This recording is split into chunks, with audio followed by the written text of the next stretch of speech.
Thank you very much, everyone. So my name is Brian Corrie from Simon Fraser University. I'm co-chair with Lindsay Cowell on the Common Repository Working Group. I'm gonna run through our activities that we've been up to over the last little while. So just some high-level stuff. Common Repository is really about facilitating deposit access and sharing of AIRR-C data sets. And we focus around the repository side of that, as the name implies. And our goal is basically to get data in the hands of researchers so they can share and reanalyze data from both themselves and other researchers. So who we are, so Brian, Corrie, and Lindsay Cowell are the co-chairs. And we have a fairly comprehensive group of people that are on our mailing list. And we have a core of kind of 6 to 8 people that are pretty active on our regular meetings. We met for most of the term bi-weekly. We moved to monthly meetings, and as Christian and Scott mentioned, we are kind of changing the way we work a little bit, and I will talk briefly about that in a second. So the Genoa meeting, here's the high-level stuff that we talked about or planned for the next year or two. So I'm just going to go over each one of these really, really quickly. So the core of kind of the Common Repository is a set of recommendations that we have for sharing AIRR-C data. And so we have those recommendations and we update them every year. And so we did that again. There aren't any major changes. There's a structural change in terms of the order of the questions and a bit of housekeeping stuff, but there's really not too much to talk about there. If anybody is interested, there's a link here. It's available at the AIR Community GitHub in the Common Repo Working Group GitHub repo. So if people want to have a look at those recommendations, I'd encourage that. And our plans for the next little while are to continue updating those as required. That's kind of the core and kind of what drives us in a way. I would say 95, if not 99% of the work we did over the last, since the general meeting, was working on the Air Data Commons API. So it's been mentioned a couple of times. So for those that don't know, an API is essentially a kind of programmatic mechanism to query and download AIRR-C data. And so we have a bunch of repositories, and we have a published API, version 1.0, which was released, that allows people from the outside world to query those repositories using that API. So there's a manuscript published in June of 2020. You can see the link down below. So that was a really big step for us. We've been working on that for quite some time. And so that really moves us to the ability to basically have what we have, what I would consider a true Air Data Commons.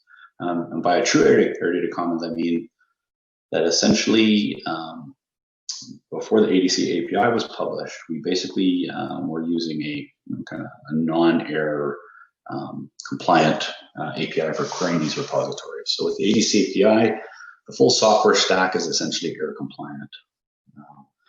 And the exciting thing about that is we now have 3 very large repositories. iReceptor Public Archive and BDJ Server, and in coordination with the AIR community's call for sharing AIR COVID data, we created an AIR COVID-19 repository. And that repositories, or that set of repositories, has grown from about 1.2 billion annotated sequences in the time frame of the Genoa meeting to over 4 billion annotated sequences. So it's increased in very, very substantially. And possibly even more exciting is we've been able to bring together over 19 studies across 2 repositories with COVID-19 data. And so that's a big step forward. All of that data is queryable using the API. It's all downloadable using the AIR standards, and it is compliant with the minimal standards recommendations for curating data. Of course, our future plan is to continue to advance the AIR Data Commons, and I'm going to talk a little bit more about that in a couple seconds. Christian already mentioned the Ontologies working group. Ontologies are pretty critical for sharing AIRR-seq data. And so we were pretty active in those ontology sprints that have been happening in the past, including the one that happened in 2020. I won't go into that in much more detail, but that ontology work is very, very important from a kind of common repository and data sharing perspective. So we'll continue to work with the standards group on that. One of the things that we planned on doing, but we did not accomplish in the last year and a half, is working on an AIRR-seq repository registry. So the repositories, by following the AIR standards, they mean that AIRR-seq data is findable and accessible in a way, but it's still very, very difficult to find out where those repositories are. So a repository registry is essentially a registry of repositories where you can find AIRR-seq data. And currently, the only mechanism we have for that is really through our documentation. So Scott mentioned the documentation page. There's a list of repositories there, but there's no kind of application software mechanism that makes it possible for somebody to find where those repositories are. So that's pretty critical to being fair, findable, accessible, interoperable, and reusable. And so that's a pretty high priority activity for us over the next year or so. One of the things that was proposed at the Genoa meeting was a meta-analysis working group. That was discussed a little bit across all of the AIRR working groups at Genoa and shortly afterwards, but there really wasn't much interest in that. So that did not proceed. That may come back at some later time, but for now, that's not being planned on or worked on. In terms of leadership and co-chairs, so I am remaining as one of the co-chairs. Lindsay Cowell, who is one of the, I believe she is the founding co-chair for this group, so she's been involved in the Common Repository Working Group.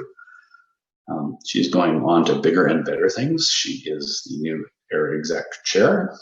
So I'd just like to thank Lindsay for all her time and effort. And we are proposing a new chair, Artur Roca, from Ineshtec in Portugal. And so that will be, again, voted on as part of the ratification for the working groups. So from a big picture perspective, as Christian and Scott both mentioned, the plan is to move some of the standards and specification work that we do in the Common Repository group, but we also do that in the Data Rep group and the Middle Standard group. And so we're trying to consolidate a lot of that more technical work, and we're kind of switching to having a bit more of an outward focus on promoting and advancing the AIR Data Commons as a thing and a tool for researchers to use. So that's encouraging people to curate data in an AIR standards format, put it in repositories, and make it available for others. We'd encourage anybody that's interested to please join us in our activities.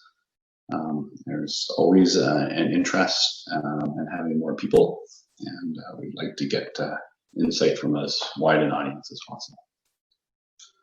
So I'll just stop there.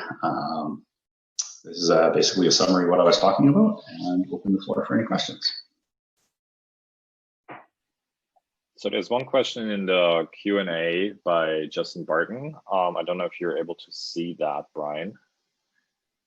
Justin Barton is asking, using the ADC API, is it necessary to query one repository at a time, or is there an API that queries multiple repositories? That is a great question. Yeah, so you have to query one repository at a time. Unfortunately, that does make it a little bit cumbersome. So we have a web platform that our group has developed called iReceptor that actually queries all of the repositories on behalf of the user. It's a web interface, so that might be able to help you.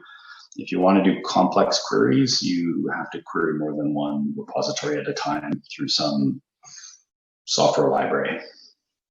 That's where the registry will help, actually, because that provides a mechanism to find where those repositories are. So that's a piece of the puzzle that we are missing right now. It's a great question. Thank you. All right, then we have Daria Valshova, which I'm allowing to talk right now. So please ask your question.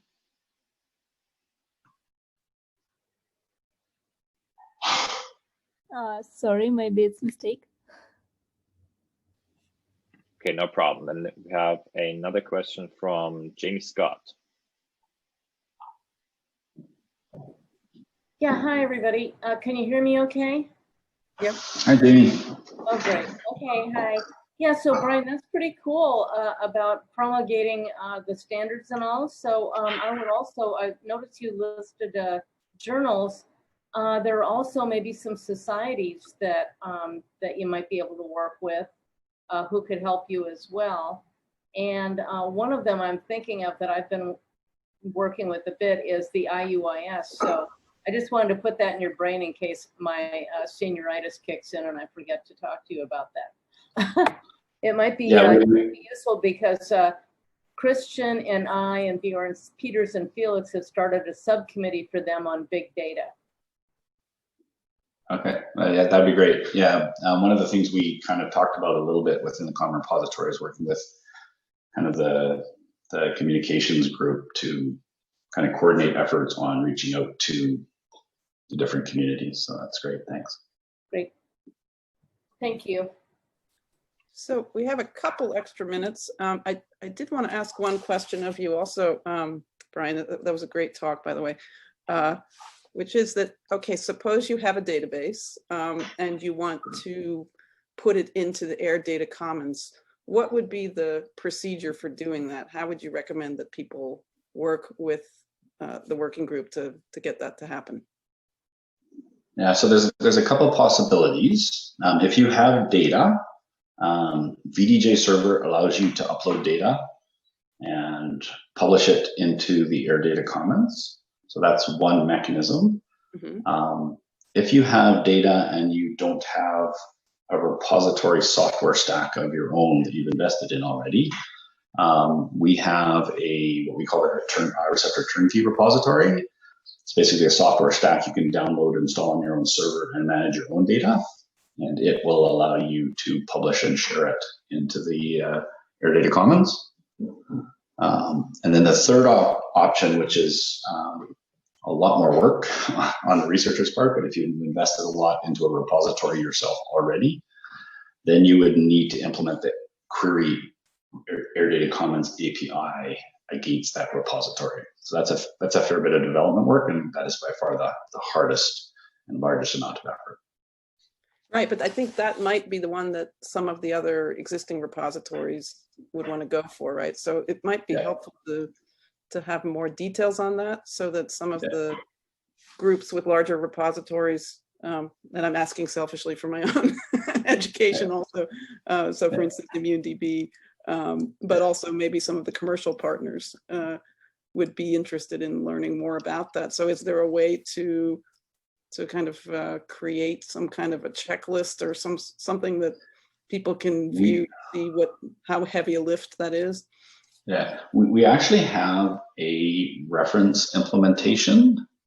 So there is an AIR Data Commons API reference implementation that just works and queries a test database, not heavily optimized or anything like that. That's available actually as a GitHub repository. So there is kind of an example that we have provided. Scott Chrisley is the main author of that. And he's basically kind of given a reference implementation so that you can basically plug your data into the backend. So it provides the framework for the query API, which would go potentially a long ways to solving that problem. Yeah, because I think that's one of the keys here, is to make that piece of it easier for people who are sitting with large amounts of data. Right. Yep. And I mean, so Adaptive, I was looking on their website, they have 47 billion sequences or something, right? I think we have several billion. I don't know how many. I don't know. But so there are a bunch of groups like that. And if there were ways of making that piece, that plug-in easier, that would be really great, because then we can you know, that's the dream, right? It's to get all these data in some format, and then yeah, then if you can cross query, you know, across the different databases, that's the other really great thing. So I am meeting with AIRR tomorrow to talk about ImmuneDB. fantastic. But again, it's not just ImmuneDB. I mean, ImmuneDB, there's a lot of other databases out there, and I think that's if we can make that somehow doable, then by next meeting, that the number of sequences will be 1 or 2 logs higher, right, than where it is now. Yeah. I just wanted to add, you mentioned the cross querying. This is Lindsay.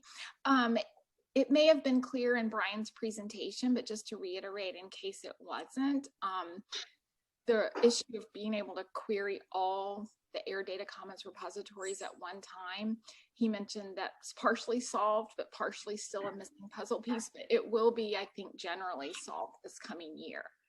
So don't be turned off if it's currently inconvenient, because we are working to make it easy.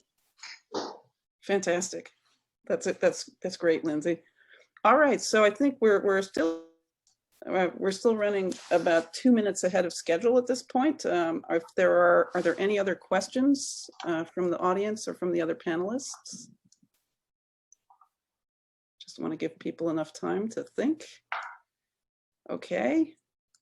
Well, in that case, why don't we move on?